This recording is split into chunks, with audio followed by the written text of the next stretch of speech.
Thank you, Rebecca. My name is Chris Scott. My pronouns are he, him, his. I identify as a cisgender male, heterosexual.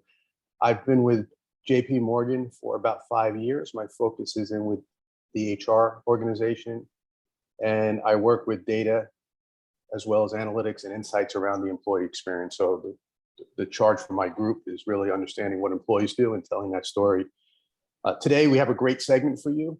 We're going to share with you how we enable people to identify in our organization, not only as individuals, but even as parents, which is what brings me here today. So to get started, I'll tell you a little about myself and how I got involved in this group within our organization. I'll pass it off to the panelists to introduce themselves, and then we'll get into our content, and we'll end with a Q&A session. So who am I? I'm many things. I'm a manager, I'm an employee, I'm a friend, I'm an uncle to some, a father, and a husband. The thing I'm probably most proud of is being a dad. I get to be a dad to my kids. And I have two children. One is a cisgender boy who's 15 years old in high school, and the other is an 18-year-old trans girl who is in college. And she is what brings me here today, or has brought me to this group. And let me back up on that one. My family is what brings me here. She triggered and got me started in what we'll be talking about today and brought me here, but it's really about family and community. And my journey, or our journey, my wife and I's journey, started as many parents' journeys start when we found out we were having a child. My wife was pregnant. We went and had a sonogram. We were told we were having a boy. 6 months later, the birthday came. All the parts were there. And so we were told, you have a boy, and we believed it. And we went home. What we didn't know was that that's not how our daughter identified. And I'll apologize right now that I'll be using my daughter's proper pronoun girl throughout this, but in the beginning part of the story, she did not affirm until middle school. She was identified by us as a boy, which was a misidentification. So as I tell the story, if that part gets confusing, I'll try to catch it, but I apologize. So we went home with our assigned boy, and it did not take long for her to start expressing that she was not a boy. As soon as she could demonstrate or show any interest in something by crawling, acknowledging, or even speaking, it was clear she had no interest in boy stuff. She would always gravitate toward dolls, wigs, and when she could start speaking at about 1, she would even start expressing that I'm not a girl, I'm a boy. And being new parents, we didn't think much of it because what can a 1-year-old know was our mindset at the time. It was a phase, it's cute, it really didn't mean anything. And also to put a little more context around it, this was 18 years ago. There was no jazz, no Laverne Cox. There was no information or spotlight on this. The terminology I had at the time, I didn't have transgender. I didn't know anything about transgender children. I had transsexual as probably a reference point. And so I didn't really know a lot about it, so it never even entered our mind. And so as time went on, she would express more and more. And I also would notice that she was happiest when she was fully identified as who she was, playing with girl things and doing girl type stuff. But again, as parents, we did not change anything. We just let her express herself. We were like, oh, it must be a phase. Maybe he's gay. But right around 3 years old was probably a big significant event. And she may have been 4. We were on vacation at the beach, went down to the beach, let her run off and play with kids that were at the beach. And she went up and introduced herself as Daphne. Now, again, to reinforce, she introduced herself as Daphne. You have a boy with a crew cut, with blonde hair, boy shorts, boy shirt. And the boys in the group said, you can't be Daphne. You're a boy. And that upset her. She started crying, and she ran and jumped in my arms and looked at me in the eyes and said, Dad, they told me I can't be Daphne because I'm not a girl, but I am. Right? And I don't know how the following words came out of me because they seem wise to me now. I just looked at her and said, that's okay. You are who you are, but sometimes people can't see us for who we are, but it doesn't mean that you're not who you are. And you know who you are, you're a girl, and that's all that really matters. And you know, we believe in you, and that's all that matters. And over time, people will see you as who you are. And she nodded her head as a small child did, got down and ran off and played. But for me, the world changed that day. I knew that this was no longer a journey about maybe I have a gay child or an expressive child. That something was very different, and it was something I knew nothing about. And I wanted to seek knowledge on how to be a supportive parent. And like anybody at that time, I went and Googled, but I didn't have the terminology, as I mentioned earlier.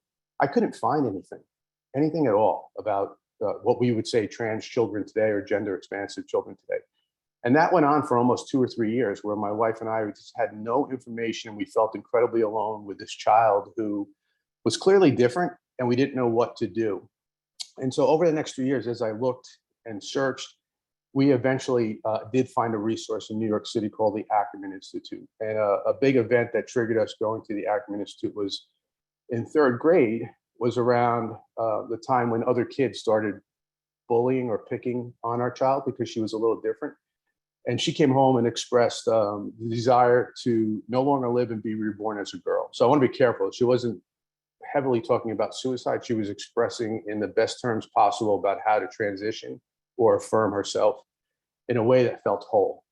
And that really triggered my wife and I to even be more assertive about what we're doing. I called up the Ackerman Institute, and I remember the first time talking with Jean Malpas, who runs the program, and feeling incredible relief that someone had words and terminology and experienced this. And I was just starting to feel a little relief, and he invited us to a support group. And when we attended the support group, we were one of 5 families. This group had just started. Today, there's probably over 50, 60 families in there.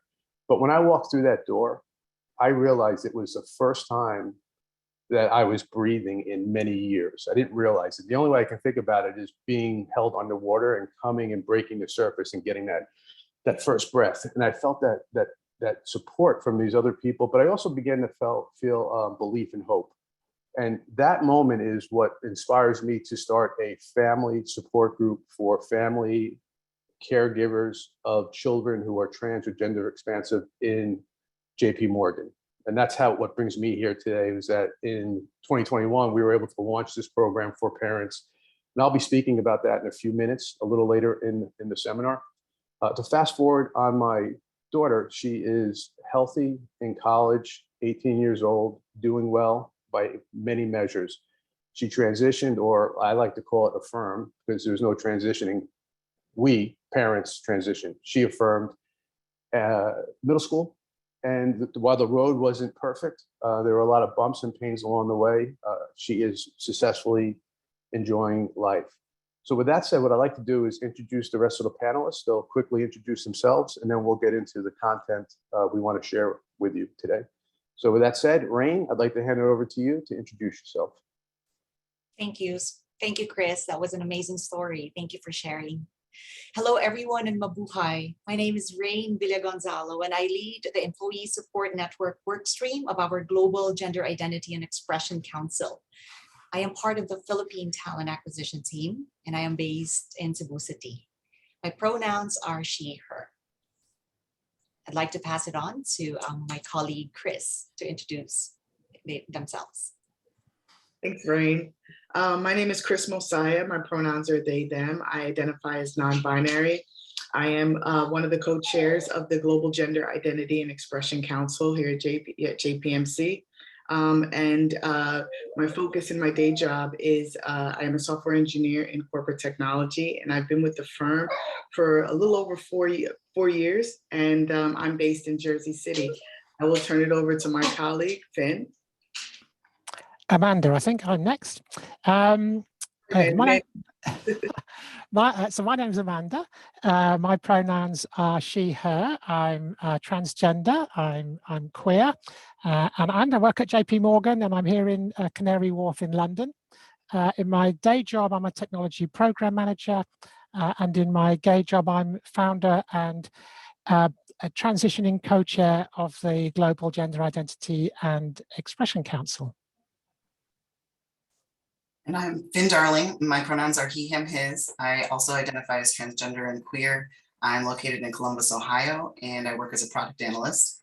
I'm also one of the founders and co-chairs of Global Gender Identity and Expression Council, which I'll refer to from here on as GGIEC, and I'm soon to be a chair emeritus in the coming weeks.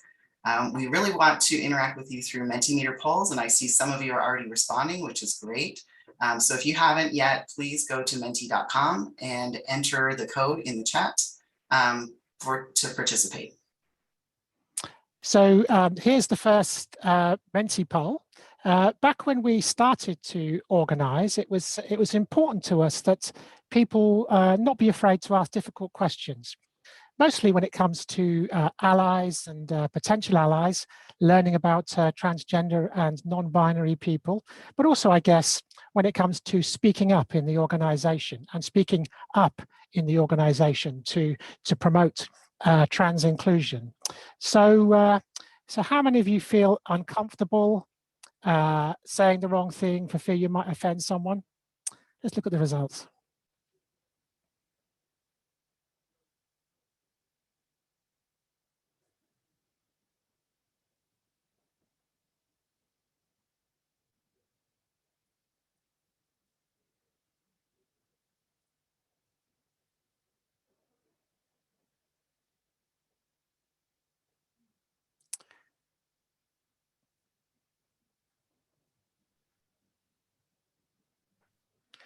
Okay, it's great. A good number of people are saying they usually find a way to say the right thing, and you know, but a significant percentage, roughly half, on the other two bars. I think that's great. If you are in the category where you usually can find a way to say the right thing, we want to make sure that we can help you use your powers for good. And if you're in the category where you tend to say nothing because you're worried about offending someone, we want to have you take away the power to ask questions. This is how GGIEC was founded. So no matter what part of the community you belong to, gender expansive, family member, caregiver, or ally, we will teach you to be bold. We actually have some great progress that we'll share with you from our last year. So let's move on to the next slide. Yeah, so in the first year or so of our trans and non-binary group, we focus mostly on kind of technical stuff, hard, measurable deliverables. So at last year's summit, we talked about technology uplifts in self-ID, phone book pronouns, legal name suppression, etc., health benefits improvements, trans recruitment strategy, training courses that we deliver. But we also received some feedback at last year's summit as well from the chat, where people were asking if our Global Transgender Working Group, as we were called then, was inclusive of non-binary and other identities. And we thought, of course, but in fact we were behind the curve, firstly in using transgender as the umbrella term, and we know that terminology is quite a big deal in our space, so it's something we kind of need to be right from an inclusive point of view. So we thought about it, and we rebranded to be more explicitly inclusive, even though it's a bit of a mouthful, I guess. Yeah, but of course that discussion prompted many useful conversations around inclusion, intersectionality, etc., kind of within our group. We also sought to increase representation within GGIEC to reflect the world we see outside of GGIEC more accurately. One of the challenges we faced was finding leaders from communities that are not as likely to be welcoming to queer identities, such as in South America or within the Black community. We know we have a way to go, but with more voices at the table, we also know we'll get there. And as part of this effort, we delivered Trans 101 trainings in advance of gender expansive hires in both Brazil and Argentina, seeking to create an educated workforce before the new hires' arrival. And with more non-binary leaders, we were better able to amplify non-binary voices, which allowed us to develop our non-binary 101 toolkit that you'll see today. Since we rebranded, we have actually started to use, we've learned a term we learned from Chris, gender expansive, as kind of the umbrella term for our community. Not sure if it's correct, and perhaps you can let us know in the chat if you think that's a good, or if it's a better kind of umbrella term for our community.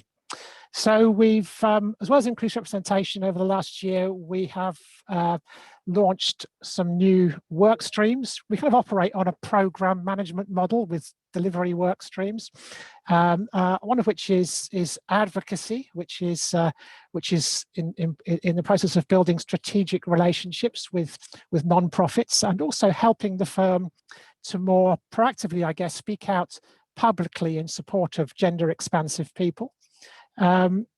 we have an intersex work stream, which aims to promote an inclusive environment for intersex employees. And so far, we've added intersex status as a protected characteristic in the firm's code of conduct and started to educate ourselves. In the absence, it should be said, of any out intersex role models currently. And finally, our family and employee support work streams were both launched this year to build a community for gender expansive employees and employees who are family members or caregivers to a gender expansive person. Let me move to the next slide. In our second year, we focused on building these three communities: gender expansive, family, and allies. We had a gender expansive community in our minds as a goal from the start. When we met each other at Out and Equal for the first time, we each felt joy and relief that we weren't the only one. And we don't want our gender expansive employees to have to come here to feel that, although we'd love as many of them to come as possible. The family community actually came to us. As soon as we were up and running, we had parents and family members reaching out to us, asking if we had resources for them. While we were preparing for the increasingly gender creative Gen Z to enter the workforce, we quickly realized their parents and family are here now, and they're on their own learning journey.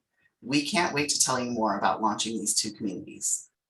Yeah, and for our allies further, we've continued to expand our educational offering, and later in this presentation, we will highlight and share some components of our non-binary 101 product. You'll also hear a bit about our plans for next year, and we'll share more tools on asking questions that can create forward movement. But first, we want to learn a bit more about you. So let's switch back to Menti and we'll go to the next poll.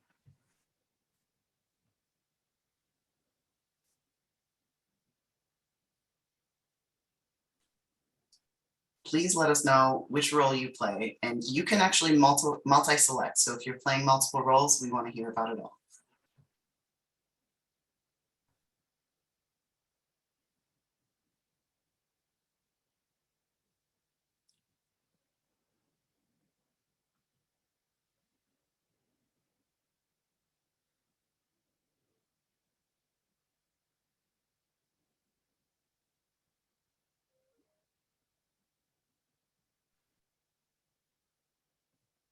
Oh, this is great. I love seeing so many allies.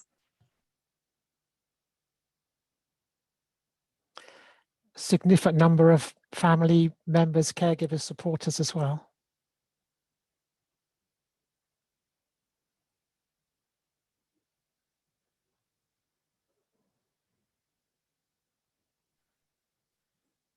Great. I see the responses are slowing. I love seeing that there are so many gender expansive people on here as well. And we have an executive sponsor, which is great.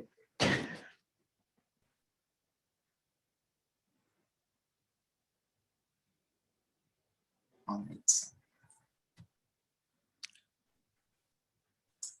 Now let's move on to actually talking a little bit more about our gender expansive employee support network. Thank you, Finn. So one of the communities that the council built this year is the support network for transgender and gender expansive employees. As you know, JP Morgan Chase is committed to diversity, equity, and inclusion, and to fostering an environment where all employees can bring their whole selves to work. And to quote our CEO, Jamie Dimon, the most important thing in building a great company is to create a place where people want to work, a place where people feel respected and trusted. And that is exactly the main motivation in forming this support group. When I transitioned at the age of 18, I was lucky to have an ample support from my family, but resources related to transgender topics back in the day were far and few in between. Me and my transgender friends, although we have each other, we didn't have enough knowledge, source of information, and guidance when it comes to transgender welfare, such as transitioning. And for sure, many out there still struggle with their gender identity and coming out to their families, friends, and colleagues at work. And others may have family members who are struggling with receiving this news. So having another person at work to connect with, ask questions, and share experiences through interpersonal connection can make a world of difference. Our community aims to promote the overall well-being of our transgender and gender expansive employees by providing a safe space for networking and support. A type of support we call an affirming support by helping employees connect with others of similar experiences. We want community members to freely interact with each other on a real-time basis and meet other employees on certain special events to discuss various gender topics and potentially be a source of support and advice. Although with a stern reminder that everyone's journey is unique and that our experiences may differ from others. We are proud to share our accomplishments so far with the help of my colleagues, Hannah Schwab and Eris Ambal, and a couple of volunteers. We staged the first ever JPMC-wide global networking event for transgender and gender expansive employees last July. It was participated by close to 40 employees from different locations around the world. And in that event, we introduced the support network to our prospective employee members. And there was also a meet and greet with the GGIEC leaders and gender expansive employees from different locations. Right after the event, we then sent out the invitation to the community chat. We created a private group chat and sent out targeted invites to those who participated in the networking event. So for the official chat room, what we can also share is you may leverage on any available digital channel, so long as we make sure that it's private and secured and that it's moderated. So there has to be house rules in place. What's ahead for our community? Well, our future engagements, we are looking at making it more, more value adding to the members. We plan to hold global networking sessions at least 3 times a year. And the sessions would cover some topics of interests in partnership with our employee assistance program. We'd also like to do some peer coaching and mentorship, and also some senior leader networking. And perhaps to share cultural nuances and practices, since the members come from different locations. As for the challenges, well, not everyone who attended the networking session accepted the invitation eventually. That's the invitation to join the group chat. And while there's that opportunity to reiterate, we also respect personal decisions. So hopefully in the future they will join. Also, because of confidentiality, we are limited to sending targeted invites only. So we rely solely on word of mouth or referral. So we're, it's going to be a slow, but at least a very secure way of inviting people, transgender and gender expansive employees in that private group chat or community. We still have a long way to go, but we're definitely off to a good start. At this point, let's get to know more about another support community that the council also launched this year. So I'm handing it over now to Chris Scott. Thank you, Rain. And thank you for all the work that you're doing around your program, as well as everyone on the panel. Everyone's program, it's great. And I'm thrilled to be part of it. I was fortunate enough to be able to launch the Transgender and Gender Expansive Family Community Network this year. As Finn mentioned earlier, when they started launching the GGIEC, they were getting a lot of inquiries about family members. I just happened to come across at the right time and said, do you have this? And I'm willing to work on creating it. Once we did that, everyone put me in contact with people who were already asking, and together with other parents, we created this group. So we're all very grateful. And I just want to be clear that my role has been getting it started. So many other people have helped bring it to the table. The purpose of our group, as I mentioned in my opening, was to provide support, because once I found support, my journey drastically changed. And it also enabled my daughter, as well as my family, to have a really positive journey. Without it, I'm not sure how we would have survived or what would have happened. So one of the things that I took away from the support that I received in my journey was that I had a place to sit in comfort with others. And that's the main objective that I have for this family group, is that someone can come and sit in comfort. And what that means is that they can just sit and listen. They can sit and talk, and they can sit and ask questions. And that's our objective. We have this network, this family community that we can do it. It's also to provide information. And we do that several ways. There's more formal ways where they can go to a website and see links and go to various resources that are available. But more importantly, as Rain and others have said, everyone's journey is unique. And so the only way for people really to get the resources they need are to connect with people who have similar journeys. A good example is someone might have a transgender child who's autistic. And until they connect with someone else who has a trans child who's autistic, they feel alone within our community. And this family group enables people who have similar situations to connect and share and support each other. We were fortunate enough to launch this year on Trans Day of Visibility. We held a family or parents panel with 4 parents who had gender expansive children, and they were in various stages of their own journey. We had 2,500 people sign up for it, about 700 to 1,000 attend. The session was an hour long. We went 90 minutes because of Q&As, and we had to cut it off. So shows you the interest and support that's out there from all types of employees, not only parents. Our main focus right now is holding monthly meetings where we open it up for topics that is on anybody's mind, or whatever is on anybody's mind to talk. But we do try to ground it in what's happening in the current time. So for example, last month we did back to school as a topic, and we came and talked a little about it, opened it up to the group, and people shared their struggles, successes with the community. But we are never limited to that. People can always bring up any topic they want. Other topics we covered are setting healthy boundaries. Next month, we're going to be talking about parental behaviors that parents can use to support their LGBT child. So we're growing. We're at about 25 active members. And every month we get about 1 or 2 more people who are interested who then join our group. I am now going to hand this over to Chris. They will take us through some fantastic training that we do with our employees around Trans 101. So with that said, Chris, it's all yours. Thanks so much, Chris. So the GGIEC has been very instrumental in providing resources and training within JPMC to individuals about those who are trans and non-binary. So what we're going to do right now is just go over a couple of those resources. The first one being the genderbread person. So before I start on the genderbread person, I do want to highlight that gender identity, gender expression, sex assigned at birth, and sexual orientation are all very independent of each other.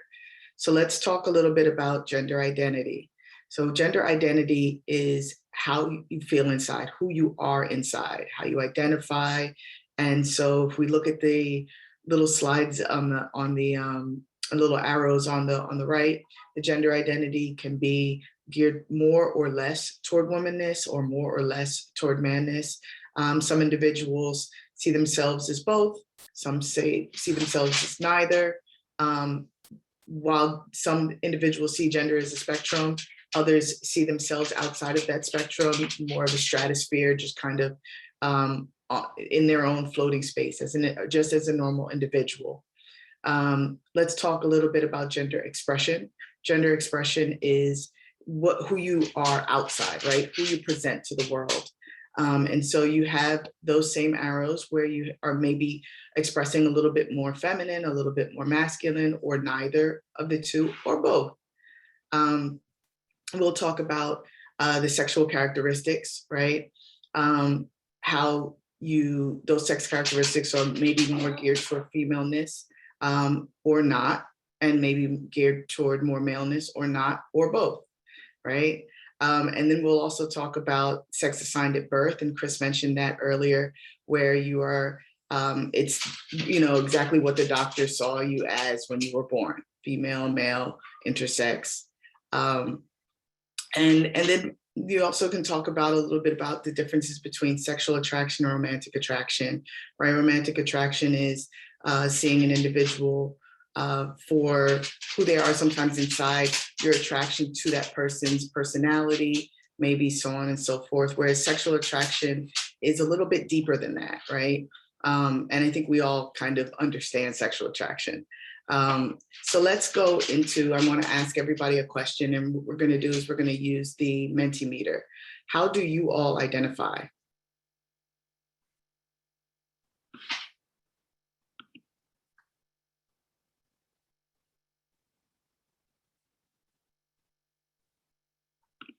I think it's coming up here.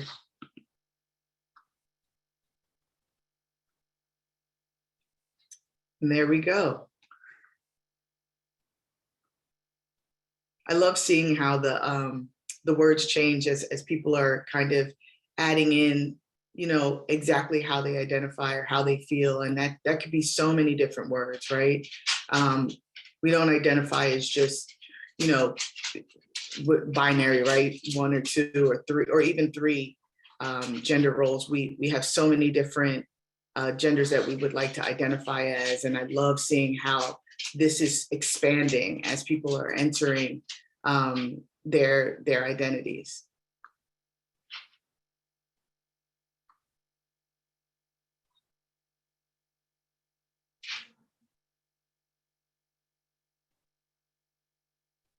So it looks like we have a plethora of individuals who not only identify as multiple identities, but also just so many different broad categories, right? Not just queer and gay or cis, not just male and female or non-binary. We have just a plethora of, and still growing, right?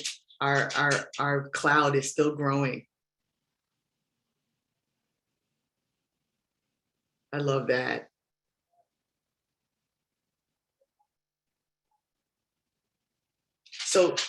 So this is the great part here, where we're seeing that everyone in the room is so different, and that's the point of this this session, is just to not to show what GGIEC represents, but to show how people can identify as being just individuals in themselves and so different from one another. Let's go to the next slide. We're going to talk a little bit about non-binary 101. And understanding, you know, the individuals who do identify under the non-binary umbrella. So a person who identifies as non-binary usually does not identify as either male or female, but they can also see themselves as both, right? They can see themselves in the stratosphere of outside of those arrows. And they could see themselves as both of those arrows, right? Or maybe somewhere on that sliding scale. A non-binary person also doesn't have to identify as transgender. It is up to that person to identify how they feel. And if a person just says, no, I'm just non-binary, then that is fine too. Next slide. Gender is a spectrum. Most people who want to get a good understanding of the differences between gender, especially when you're coming from the understanding of binary, you may have a better understanding of seeing it as a spectrum. But individuals who are in the non-binary space a lot of times don't like to see it as a spectrum, because they like to see themselves outside of this in the stratosphere of just kind of being and floating away from either of those binary genders. And so there are many different ways of identifying in the non-binary space. A few words are agender, genderqueer, transfeminine, transmasculine, gender neutral, and gender fluid. Individuals can also identify as all of these or some of these. Next slide. Gender expression, I mentioned earlier, is how you present yourself to the world. And that can be using your clothing, your hairstyle, your makeup, your mannerisms, as well as your pronouns. Next slide. So let's talk about using pronouns, right? Using pronouns is a main way to be inclusive. We would say in the workplace, but really it's in society at large. A person's appearance and personality or other traits may not align with the gender that a person may assume them to be, right? So you may assume a person to use she, her pronouns, and that may not be the pronouns that that individual uses. So pronouns are used by others to refer to an individual. So it's very important that the speaker acknowledge a person's pronouns. It actually falls on that person's responsibility to ask that person's pronouns if you don't know. Next slide. Some ways to use pronouns, and we'll talk about why it's so important, but some ways to use pronouns are, I like to say, five of the main ways. Listen, right? So when someone introduces themselves, listen. If you're anything like me, you've already forgotten their names and their pronouns once it's told to you. So I usually repeat it. So if a person says, hi, my name is Chris, and I use they, them pronouns, I repeat their name and their pronouns right after they say it. Nice to meet you, Chris. Okay, they, them, great. Don't forget to introduce yourself with your name and your pronouns. This is how we learn to normalize using pronouns in society, as well as in our day-to-day workplace areas. Ask if a person introduced themselves and they did not state their pronouns. It's okay to ask, excuse me, I'm sorry, what did you say your pronouns were? Or I didn't catch your pronouns. Reinforce, practice using these person's pronouns, especially if they're pronouns you're not used to using on a day-to-day basis. Use those pronouns when you're speaking of that individual, when that individual is not there. The reason being is because you don't want to misgender someone. So it's a bit of practice to reinforce those individuals' pronouns when they're not there, so that when they are there, you don't slip up and misgender. It is okay if you do, but just remember to apologize and catch yourself. The reason why pronouns are important are they're very, very, they go along the importance of an individual's name, right? So if an individual gets your name wrong, right, that person will correct themselves. I'm so sorry, your name is, or you will correct that person, right? I'm sorry, you got my name wrong, my name is. The same with pronouns, right? So if someone misgenders you, or if you misgender someone, it's important to correct that. It makes that person feel seen. Next slide.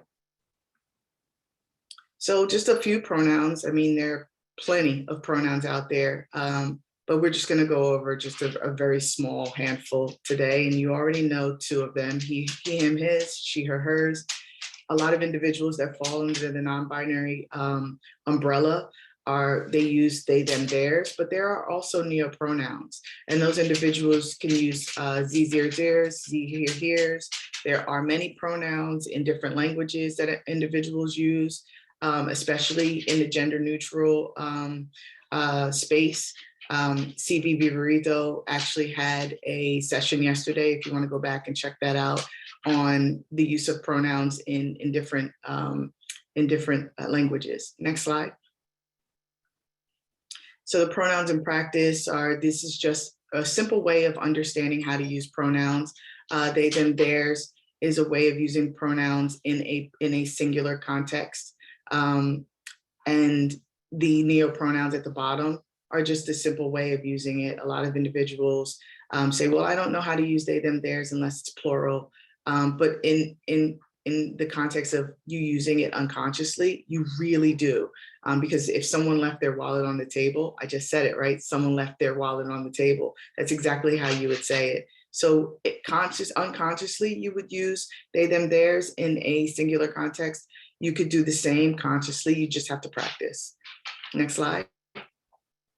Some individuals may use multiple pronouns. Some individuals may introduce themselves as, hey, my name is Chris. I use he, they pronouns, or she, they pronouns. And what that means is that individual may use any of those pronouns when you're addressing them. I also have met individuals who use she, he, and they, right? So it's all up to the individual. And so you just have to ask if they don't state what their pronouns are. Next slide. And just we're going to go over very quickly there are ways of using inclusive languages. I know we are all guilty of saying, hey guys, but there are some individuals that cringe when you say that. And so it's just good to know that when you address multiple individuals, you can use words like folks, everyone, all, colleagues, team, right? These are just a small group of words that help you use more inclusive languages, right? Next slide. So I'm just going to end by the way that I started and saying that gender identity, gender expression, and sexual orientation are all very independent of each other. And it's best not to assume and ask. Thank you all. And I will be turning it over to my colleague, Finn. Thanks. Let's take this, Finn. So let's look ahead to the future and where the GGIEC will go over the next year or so. So in terms of education, in addition to our non-binary 101, we are rolling out our trans 102 course. And this course deep dives into helping allies understand kind of microaggressions in our community, and also arms our allies with understanding and tools to combat gender critical propaganda. I guess this course can be viewed as a kind of allies to advocates course. We also have a draft Intersex 101 course that we've used for learning amongst ourselves within our council. But we do recognize that we do need assistance from that community before we can really take this further to our employee base.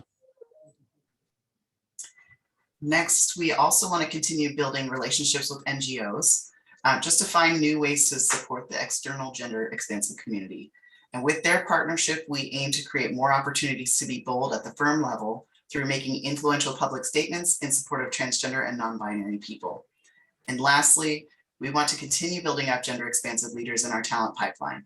At the moment, there are very few known trans and non-binary people in executive level positions. To get the right representation at senior levels, we need to build a sustainable community of gender expansive leaders by ensuring gender expansive employees are given development and leadership opportunities. And as a final word on this slide, we want to reiterate that we really, really want to be part of a wider community of practice. We want to continue to share our learnings, and we want to learn from you. So do please reach out if you have a similar desire, or if that idea kind of chimes with your thinking in any way.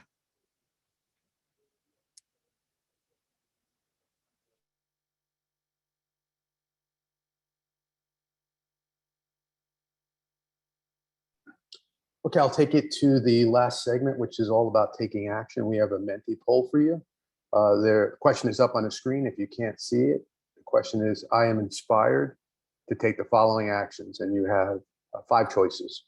I'm going to seek more information. I'm going to get connected to my community or in my community. I'm going to start a conversation for change. I'm going to use the tools to continue a conversation, or other.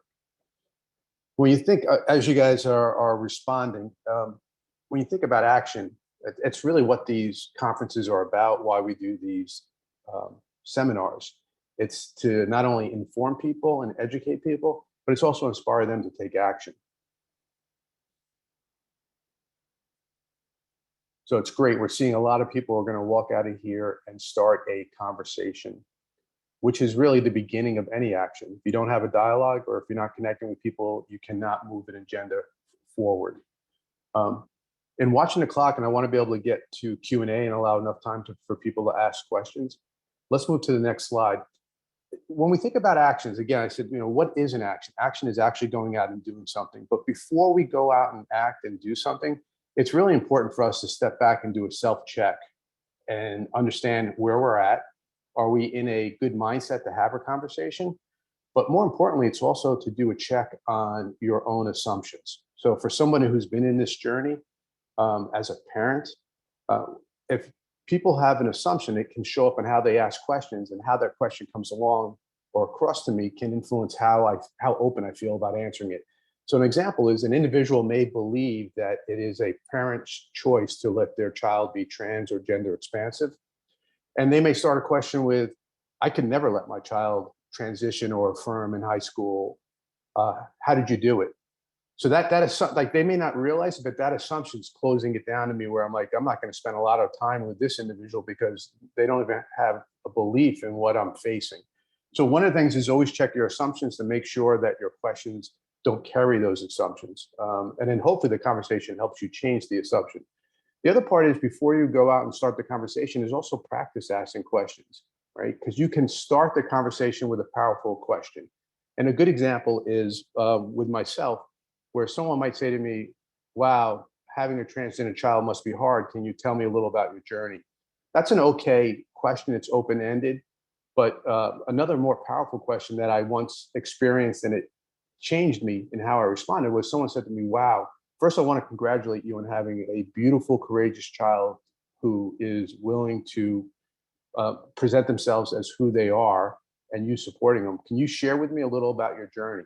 When someone puts some time into the question they ask and they ask it in an inviting way like that, it just pulls out what you want to share with them. So these are things that we can think about as we go into engage. Something else that's important here is also the listening part. Because we're going out and seeking information, I'm going to give you a ratio for you to keep in your mind as you go out and seek information, whether it's about LGBT or about anything else. If you're seeking information, put the ratio 30-70 in your mind, and that's 30% of the conversation should be you talking and asking questions, and 70% should be the person sharing information with you. Or said another way, 70% should be you listening. So after your conversation, if you realize you talked the most or talked a lot, it's just a note for yourself as you go forward. If you're going to really engage in conversation to understand something, you need to make sure that you're listening. Also, don't try to have the whole conversation in one setting.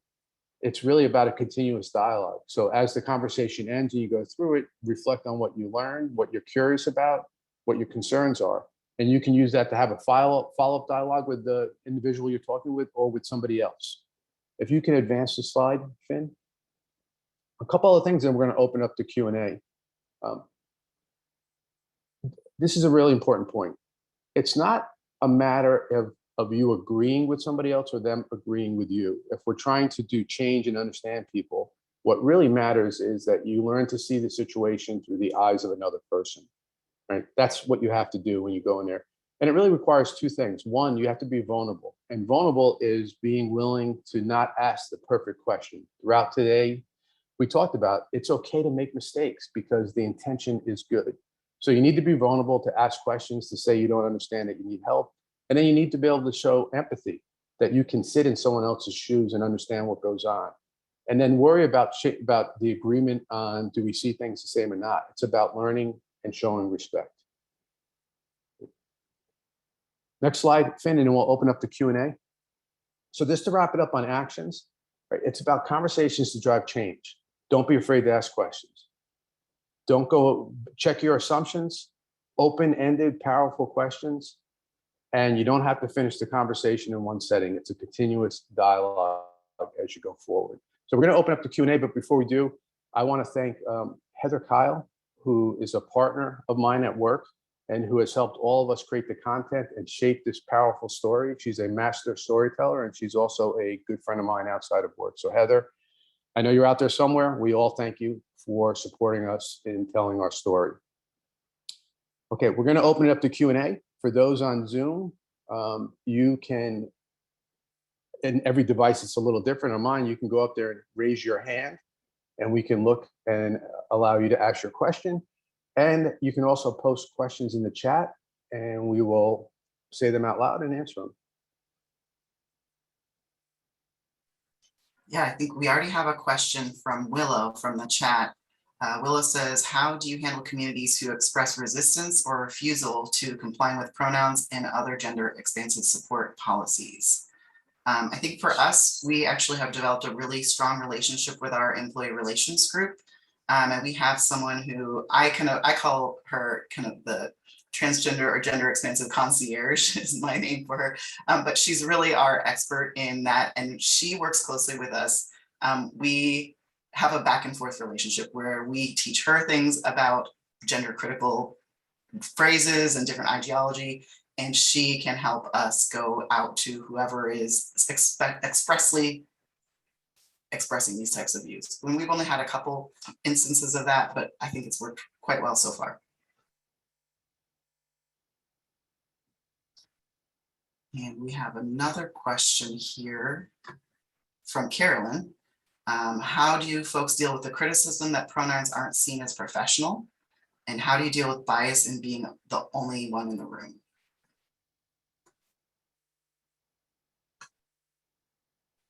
And I'll open that to anyone on the panel who wants to answer.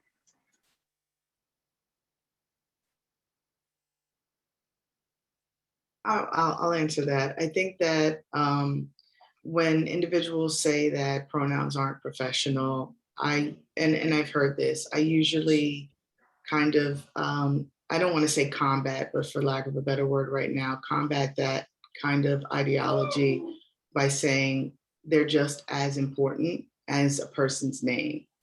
And if someone misgenders me, I allow them to understand that if you brush that off, that is disrespecting me.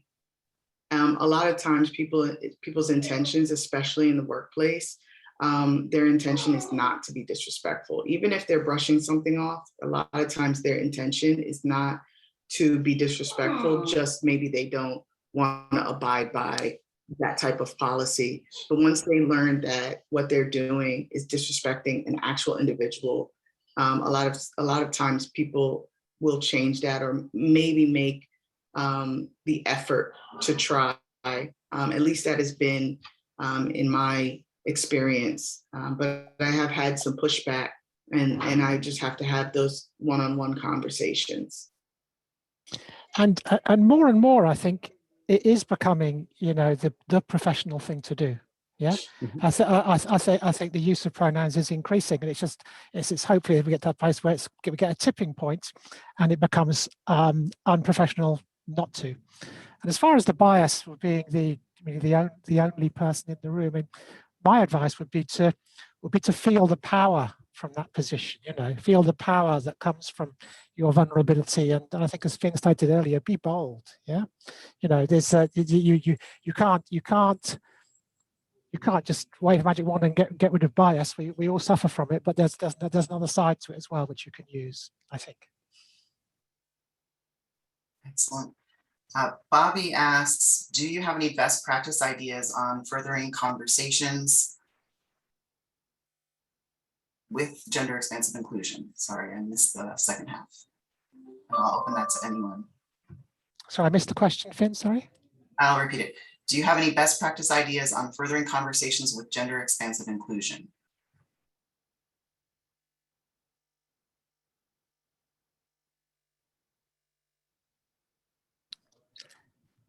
So that's a very broad question. Could you repeat it again? Any ideas on how to further gender expansive inclusion, or particularly around conversations, or? Best practice ideas on furthering conversations with gender expansive inclusion. Okay, well, the one that came to me this morning, which I've done nothing about, which we will kick off, is that I went to a session yesterday that introduced all of the gym benefits that our firm has, and it struck me that I should talk to HR to make sure they've checked that all these external gyms that we have relationships with have gender neutral changing facilities, gender neutral shower facilities as well.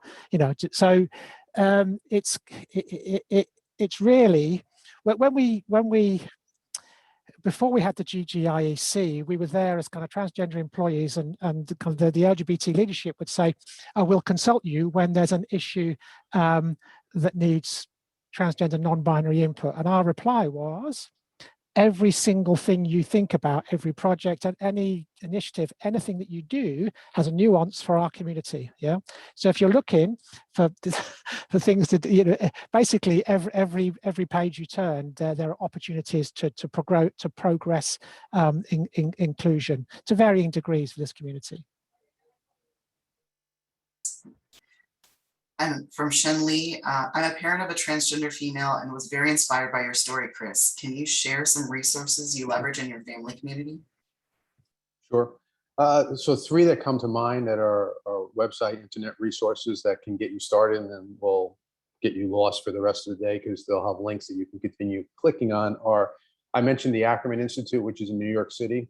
They are a family support, so it's beyond LGBT. There's many things they offer, but one of the offerings they have is a family support group for families with trans and gender expansive kids.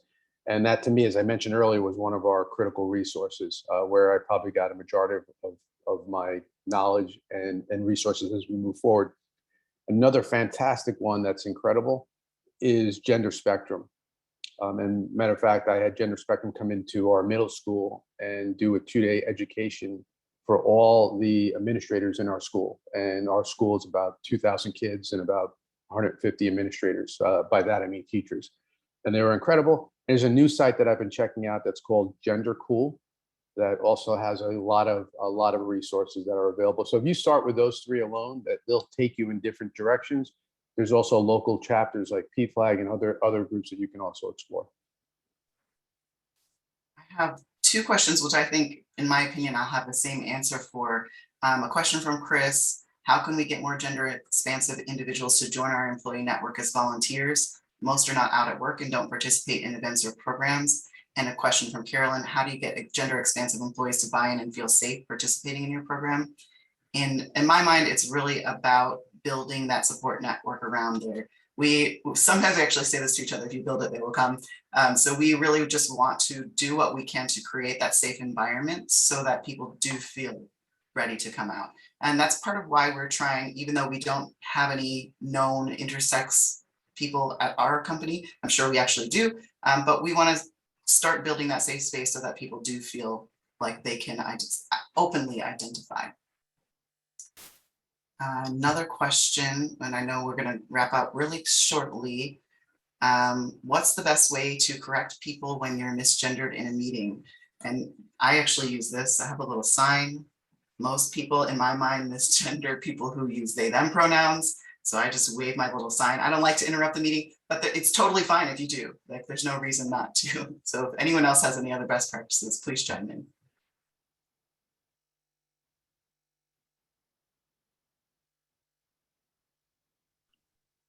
Sometimes I will ping the person on the side or just kind of talk to them and say, oh, hey, you know, misgender such and such. Even if it's me or if it's someone else that I catch them doing it too, I'll say, hey, you misgendered this person, you know, and it usually kind of strikes that person to then go and reach out to that person and say, hey, I didn't even realize it happened so fast. I did this. I'm so sorry. I've had individuals do it to me where they came to me and said, hey, I'm so sorry, you know, but it was outside of the discussion that we were having. They would do it on the side. So. That's great. I'm going to do one final question because I know we're at time, and then we'll wrap up. For the rest of you whose questions we didn't get to, we really want to continue engaging with you. We'll be happy to try and answer your questions through chat, or you can contact us outside of in the Pathable platform. The last question is, my company has no gender variant people in leadership of any kind. How do you get an organization to realize the value of unique perspectives as trans people? And that's for anyone.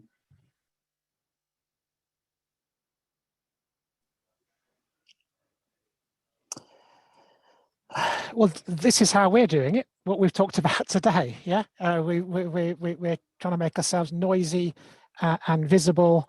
You know, we don't have any senior gender variant or gender expansive people either. It's a big challenge. But one thing we do is in most meetings that I have around diversity, a topic comes up where I get an opportunity to say, yeah, of course, you know, that's not relevant for the trans community because there aren't any senior trans people. So we have a few mantras, a few messages that people get sick of hearing from us.